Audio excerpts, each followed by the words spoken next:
Public Nemesis Media.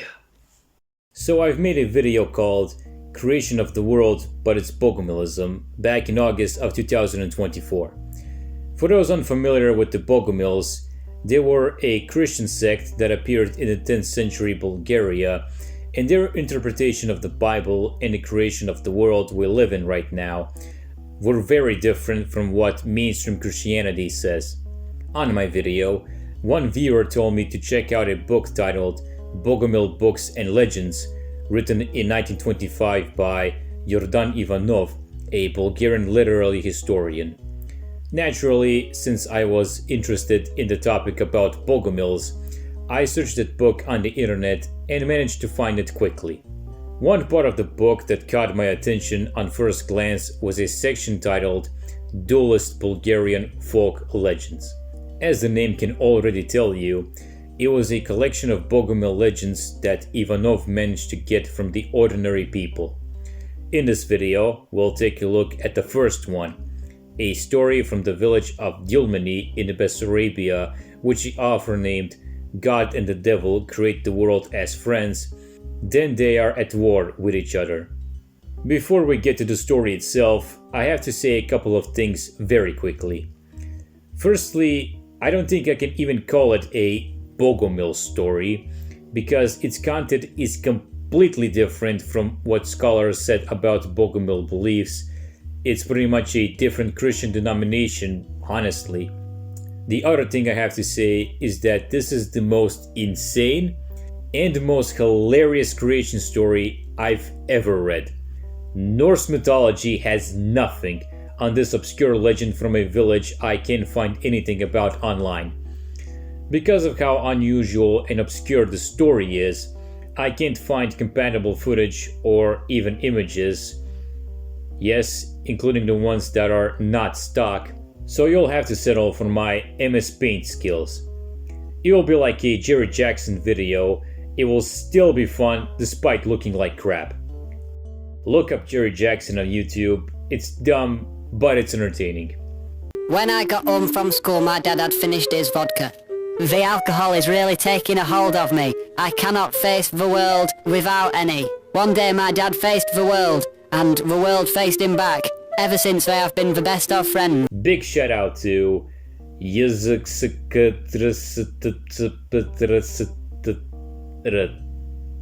for telling me about the book. Here's how the legend goes.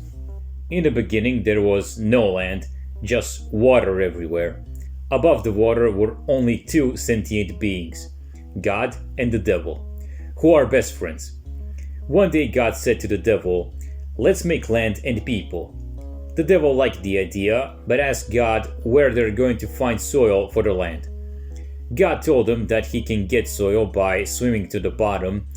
However, before diving in, the devil must first say, "With God's power and mine." The devil proceeded to dive in, but he couldn't reach to the bottom because he didn't say, "With God's power." He tried again, but failed to get to the bottom for the same reason. For the third attempt, he finally said, "With God's power and mine," and he successfully swam to the bottom. There, he grabbed some soil with his nail. God took that soil and threw it on the water, creating a small piece of land that was actually large enough for the two of them to stand on. Once land was made, the devil thought up an idea to make God go to sleep and afterwards throw him in the water so he could take all the glory for creating land. He suggested to God that the two of them should take a nap, to which God agreed. The twist? God already knew the devil's plan, so he pretended to be asleep.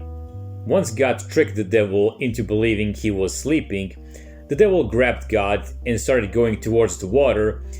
However, as he approached the water, the land grew in size, so the devil couldn't make to the water at all. He tried to go towards the opposite side, but the same thing happened. He then tried the third side, but the land grew there as well. It was at that moment that the devil threw God on the ground and went to sleep. Once the devil finished with his nap, he got a brilliant idea: to go towards the remaining fourth side. He grabbed God, ran towards the water, but yet again, the land grew in size, so he couldn't reach the water. Once he realized that his plan failed, the devil woke up God and asked him to bless the land because it grew while they were sleeping. God revealed that he already blessed the land while he was carrying him to throw him in the water. The devil became angry and ran away from God. Now God was left by himself with land that did not stop growing. If anything, it became so large the sun couldn't cover it all. God created angels and gave them the task to find the devil and ask him how to stop the land from growing any larger. In the meantime, the devil created something as well, the goat. As they went towards God, the devil saddled a stick which he made from leek. Since then, goats had beards. Believe me, I'm just as confused as you. I had to ask for help for translating this part of the story. Anyways, once the angels found the devil and him writing whatever he was writing, they laughed at him. The devil got angry and turned back. Since that plan failed, God created the bee and gave her a task to land on the devil's shoulder and listen to him. She did exactly that, and the devil, who was apparently talking to himself, said out loud, "Stupid God. He doesn't know that he should take his stick and beat the ground so he could stop growing in size." Once the bee heard that, she got off the shoulder and started flying back towards God. Only then did the devil hear the bee. He turned around and told her that whoever created her should engage in coprophagia. The bee told God everything she heard from the devil, including the poop eating part. God hit the ground with his stick and it stopped growing. Happy with the success, God told the bee that from now on, no poop will taste sweeter than hers. Afterwards, God created the human out of mud, and later humanity started to multiply. Once people started to pass away, God asked the devil to live together again. The devil agreed, but under one condition. God will have the alive people, while the devil will have the dead ones. God accepted his terms, so he made the people live up to 300 years.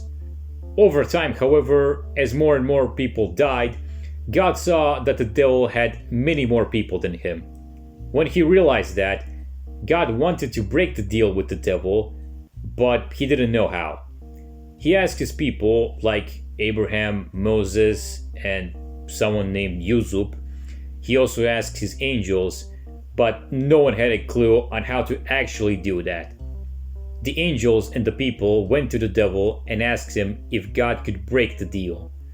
The devil said that God himself couldn't cut the deal, but his son could, as long as that son isn't born like other people, but born from the Spirit. The angels and people told God the way he could undo his deal with the devil. However, he had no idea how to create a man just from his spirit. He was thinking and thinking and thinking, but couldn't think of anything. So God went to the devil to ask him personally how he could make his son be born just from his spirit. The devil replied, "Simple. Make a bouquet out of basil, put it on your chest, and sleep with it one night. While you're sleeping, imagine how your son is born from your spirit. Once you wake up, give the bouquet to the pious and chaste Mary so she can smell it, and after that smelling, she'll become pregnant." God did all of that and asked his angel Gabriel to give the flowers to Mary. He gave her those flowers, saying that they were a gift from God and that she should smell it because it smelled wonderful. Mary smelled the bouquet, and after 3 days, she was pregnant. After that happened, Mary went to the church with her brother Yordan.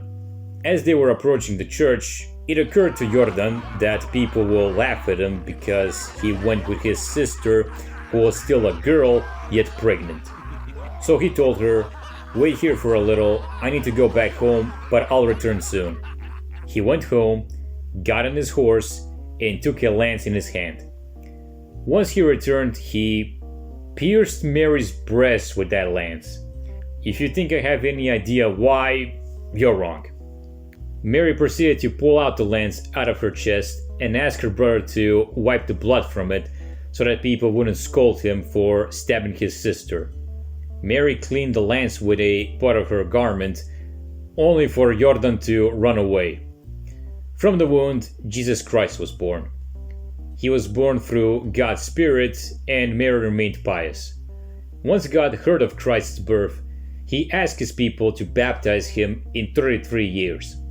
In the meantime, Yordan, who ran far away, heard stories about God's miracle, which involved Mary, so he returned home and asked her for forgiveness. She said she'll forgive him if he cut out his arm with which he stabbed her. Yordan cut off his arm, and they were cool again. 33 years passed, and Jesus Christ came to the devil to tell him that he's going to take all the dead people from him. The devil asked Christ how he's going to do that when the deal was he gets the dead while his Father gets the alive. Christ replied, "You have a deal with my Father, not with me." That was when the devil realized he played himself. It was at this moment that he knew. He f***ed up. This pretty much ended the 800,000-year-long friendship between God and the devil. Yes, that's the number of years in the story, 800,000. The devil then went to the Jews and convinced them that they shouldn't trust Jesus Christ on anything.